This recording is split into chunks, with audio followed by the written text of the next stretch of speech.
Wyoming's best adventure starts in Wind River Country, located in western Wyoming, just beyond Yellowstone National Park and the Grand Teton Mountains. Wind River Country is the place to go to get away from the crowds, unplug, unwind, and find room to roam. Wyoming's Wind River Country, Yellowstone's unique neighbor. All right, Helen, we're here at another Pedigree stage stop, the dog sledding race here in Lander. We have a couple of our mushers, and I'm excited. This is a great day. It is a great day, and the weather is very different than last year. Last year was cold and there was snow, and here in Lander, we have had a very mild winter. The dogs are excited. They're going to go up a little bit higher tomorrow, get in the snow, and it should be a great couple of days. We have a couple from Michigan representing the state of Michigan. Introduce yourselves. I'm Bruce Magnuson from the Upper Peninsula of Michigan, and this is my 22nd straight year here. This is who I wanted to interview. That's hilarious, and you have your wife with you. Yes, well, yeah. Yeah, I'm Laura, also from the UP. This is, I don't know, my 8th year out here. Yeah, she's raced the race a couple times, but this year I'm racing, she's handling. Yeah. Yeah, awesome. I love it. Couples that mush together and work together, stay together, right? Most likely, yeah. Otherwise, we spend a lot of time apart. Yeah. Talk about that. The travels over here from Michigan. How was that? We didn't see the snow on the road at all. It's been a great travel so far everywhere we've gone. The big snows and the winter settled in after we left, the cold. But we've had plenty of snow. We're over 200 inches we left at home. But the trail's been great here. Actually, it's been a little warm, but the snow conditions have still been fine. There's not much, but there's enough, and it's been good conditions so far. Since you're the musher who has raced the Pedigree stage stop the most, what does it mean coming here to Wind River Country? It's more like family. It's good. I think that you guys have been involved every year I've been here. And a good friend of mine, and you was from Lander too. I raced with Jerry Bath for sometimes. So it's like coming back to family every year. We love coming here. And I can't imagine, I told Frank Teasley, who started the race, if he's around, we'll go for my 30th. But we're going to make everybody really old by the time we're done. I can't wait to celebrate that. Laura, being here with your husband, you do a lot of the behind-the-scenes work. Yeah. No, it's great. Both of us do similar things when we're on the road. He's on the runners, but we're both taking care of dogs throughout the night, all day. We wake up early, we stay up late. It's definitely a team thing. A lot of us here have families or good friends that come out with us. It's really hard to do this race on your own, and even with two people. Right. So it's definitely takes a village. We've got people back home too that are taking care of some of our puppies and older dogs that we leave behind. Our families have to understand that we are not always going to make it to celebrations and birthdays and holidays, and we're gone for 3.5 months in the winter. And so we left home, I think, on January 15th, and we'll return home in April. How many dogs? We brought 28 with us. How many dogs do you own total? 60. So we have actually 63. Who's counting? Did I say 60-ish or was it just 60? 63, yeah. It was an honor having you on the show. I wanted to chat with you. I was reading your musher profile, and having your legacy involved in this. He won the stage today. Oh! Yeah. Congratulations. He won the first stage, and then he won today. I'm sitting like in third place, 3.5, 4 minutes behind second place, and 8 minutes behind first place. Is there a chance that you could win the whole There's thing? always a chance, but they're not. The kennel that's on top, they've won this race six times. And They're some of our really good friends. If I'm close, that's a win. All right. Well, have fun tomorrow, okay? Hey, you guys. Have a great afternoon. We are back. We have another one of our great mushers. What's your name? My name is Mike Bestian, and I'm from St. Cloud, Minnesota. Oh, Minnesota, eh? Yeah. I'm the senior musher here. I'm 67 years old. Okay. Old for mushers, but there's one other 67-year-old, Dennis LeBold is here too. That truck right over there.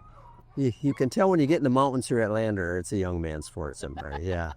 The elevation, too, plays a little bit of a role as well, I would assume. It does. Yeah. Not only on me, but the dogs. So we came out here actually a week early and trained over in the boys in the mountains to acclimate to the elevation. Yeah. Because we're flatlanders. Yeah. What do you think about the area? Oh, I love it. Yes, this is my 4th trip out here. Okay. So it started out just being a one and done on my bucket list. And I thought, this is really a good race, eh? They put on a hell of a race, and the people, the volunteers, the trails are wonderful, and they run a great race. So I kept coming back. I love it. Yeah. So what has it been like adapting a little bit to less snow than you're used to, or how are you gauging this year? So last year it was when we were in Lander here. It was snowy, blowing, and It wasn't real cold, but there was a lot of snow, and yeah, it was quite different when you're going down the trail. The wind could blow you right out the trail. That's how bad it was last year, yeah. And then coming off the South Pass, coming back into Lander that day was real icy and dicey, and yeah. So this year's kind of nice? Oh, yeah, it is. The trail is really nice. You drive out here, and everything's brown. And all of a sudden, you pull into the parking lot, we get ready, we get on a trail, and the trail is beautifully plaqued and marked real well, and there. Where are you in the standings? I'm in 10th. Okay. Yep. So Kind of right in the middle there. Yeah. Yeah, I'm not a full-time musher. So yeah. talk about that for a second. You're not a full-time musher. You're one of the senior mushers here. Yeah. You have a full-time other job than like many of the mushers, I assume. Yeah. I worked at a car dealership for 40 years.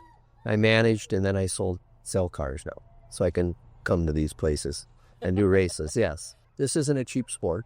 Okay. And when they go through 20,000 pounds of meat a year and harnesses and sleds and everything else, and so you need another income. Helen and I, last year, we were able and fortunate enough to go on an actual little mushing demonstration. It was a lot of fun. It's interesting, though. Helen? It was very interesting, and it was interesting hearing about the lead dogs and the different cues to the dogs. Really different environment this year. Of course, last year we were in DuBois, and that's a smaller town in Wind River country with 900-ish people, and we've got about 7,000 here in Lander. Right. So it's a little bit different, but it's also neat that we're doing the last stage in a different place in the county. Yeah, and this is great. I love Lander. It's a wonderful town and community, and the trail has been real good. It's very hilly for us and someone as big as me, that the dogs have to pull a lot harder. And I can't help them as much as some of these 16-year-old kids that are here, yeah. My last question for you, sir, is this. Is there an age where you just can't mush anymore? You do this as a hobby and a passion until you just can't even get on that sled anymore. You don't do it for the money, so you do it for the rearsure. And I don't want to be the last one coming in all the time because I'm old. So as long as I can be somewhat competitive and health-wise, that's another thing. Yeah. And be able to do it. It's not just the racing, it's the everyday chores. So it's like a dairy farmer. You feed every morning and every night and train every day. It's a commitment, and you have to love it. Otherwise, what? How many dogs do you have?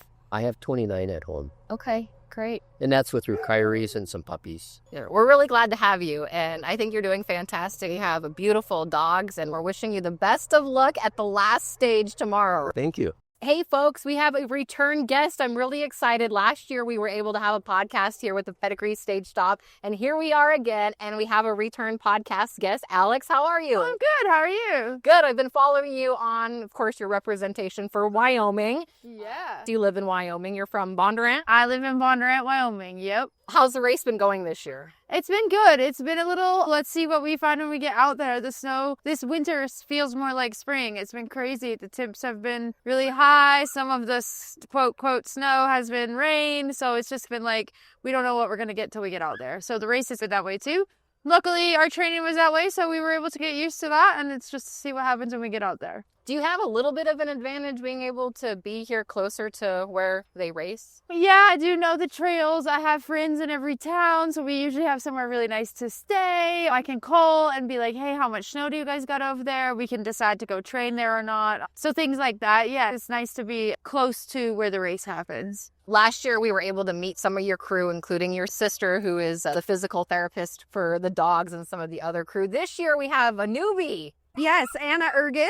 Yeah. How are you? Great. You look like you're having a blast. Oh, absolutely. It's been an awesome team to be a part of. I'm so lucky. So tell us what your role is with the crew. Yeah, I've been helping Alex throughout the whole season, training the dogs, getting prepared for stage stop, and then joining the crew here. And while she's out racing, we're prepping for dogs to get back or any stuff in the trailer or whatever things. So that way it's super smooth. All the stuff's ready and we can take care of them then when they get back. She's been the foot magician too, so I taught her first thing this season how to handle the feet and get dogs healed up quickly and what medicine to use for what. And so she's been tackling that, like when I'm passed out because I'm too tired to stand up, Anna's still back there giving the dogs their spa, putting on the medications that they need, and carry on and so forth. So yeah. While she's doing her thing, you've got a number of jobs, and then you have other crew members too. This, like, 2 people couldn't. You need quite a few people, right? It can be done. Poor Stefan Roy lost his handler. His handler wasn't able to come at the very last minute, and so he was asking for help. And as we could give it throughout the race, we have been doing our best, and lots of other teams have been helping him too. But it's a lot, like, to do by yourself. I'm lucky to have 4. A lot of people, it's just them and their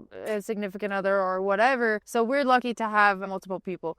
Jess has been handling for me for, I feel like we've been together for a decade. I don't know. Maybe 6, 7, 8 years. So she knows the schedule. She's really good with the timing. She keeps me on track even when I feel like my brain's about to explode. She's, okay, this is what we need to do. And then Jessie, she's a physical therapist for humans in Jackson. And so I get to steal her away for a week to be a physical therapist for our dogs. They're athletes, man. It wouldn't be any different than an Olympic athlete having a physical therapist. So she's helped us keep our guys going and make them happy and tell us, yeah, that one's a little sore, leave it out for the day, or yeah, that one's good, now it can go today. Yeah. And then Anna, we've been bouncing her around. It's her new year, so whatever we need done, Anna, get over here and do this. So yeah, it's really good to have a crew. Plus my mom and dad are here again this year, and his mom cooked for us last night a really nice meal, made us a salad so we could have something green. Yeah, it's so cool to be able to have a lot of people supporting us, not only for me, but for the dogs as well. And you've been representing Wyoming fantastically. You've been at the top of the pack. Where are you sitting right now? I think we're in 4th place right now overall. I've had a couple of things that I didn't see coming happen, and keep on rolling, hope for better for the next day. So yeah, I'm not disappointed in my dogs. It's been warm. There's been some trail sections that have been a little sketchy, and it's not so important for me to want to win as it is to still have my dogs' trust, run them the way they should be run, and make sure they're healthy when this 7 days worth of racing is over. It's so great. I can't wait to talk to you again next year, okay? Yes, thanks for finding us. It was good to talk to you again as well. All right, we found some folks that have been taking photos of the night, enjoying themselves, big smiles on their faces. Kathy, how are you? Oh, great. What a beautiful night it is. So you're from the area? I am, Riverton. Okay, and tell the folks a little bit about yourself. Oh, gosh. So I am a retiree who's doing a lot of stuff just for fun, including taking this photography class from the college. And we're all here. It's a whole bunch of us, and this is just so much fun. And we have our educator here who have brought the wonderful group. What's your name? My name's Lonnie Slack. I'm professor of photography at CWC. This is always, every year, been coming to this for years, and I always bring a class, no matter how cold it is. Some of them are impressed with me later, but we have bonfires, so it gives the students the ability to photograph under natural light here. They're exposed to different areas. Some people have never seen dog sled races. So it's just a different educational experience for everybody that's actually just playing out here. He is also the director of Pots for Life, our dog shelter in Raritan. Yes. He's a big dog fan. You're in the right place then, not only for your photography class, but for the love of dogs. Yes. Yeah, all the critters, but yes, I had a special one for the dogs. We have a lot of visitors from out of the area that come to race in this and then also to visit as well. It's cool that we get to show off our area, and then you have these photos to be able to tell the story afterwards. Yes. Yeah, and these kids, the students really enjoy it. They use it for their portfolios later. We have a big student art show at the end of the semester, and there will be dog photos in that show. Lonnie, thank you so much for your time. All right, we found another one of our mushers, Helen, and we were told that this guy would be a great representation of the Pedigree stage stop, dog sled racing, and just a great individual. And Dan mentioned that to us, and here we are. Here we are. We're at the start of the race today, and it is a beautiful day, beautiful blue skies, lots of people here, dogs are getting ready, lots of excitement. We're up South Pass, too. It's a great historical location here in Wind River Country. And we have Sean. Sean, how do you say your last name? Hildreth. Sean is one of the mushers here. And Sean, how old are you? I'm 31 years old. How long have you been mushing? About 7 years. Yeah, so a lot less experience than probably most of the individuals here who have been doing it for a very long time. But I've really dedicated everything that I'm passionate about, which is dogs, to this. So I just love doing this. I love your get up too. You seem like you're a character. You've got some awesome shades. You've got a great buff full of colors. You're just well dressed with a great vibe this morning. Yeah, I like to have fun. One of the big jobs as a musher is to bring good energy for your dogs. So you see me over here listening to music, hyping them up. That's what it's really all about.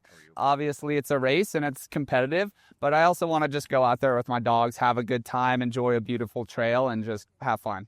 So you are from? I'm from Houston, Texas originally. Okay. And where you live with the dogs?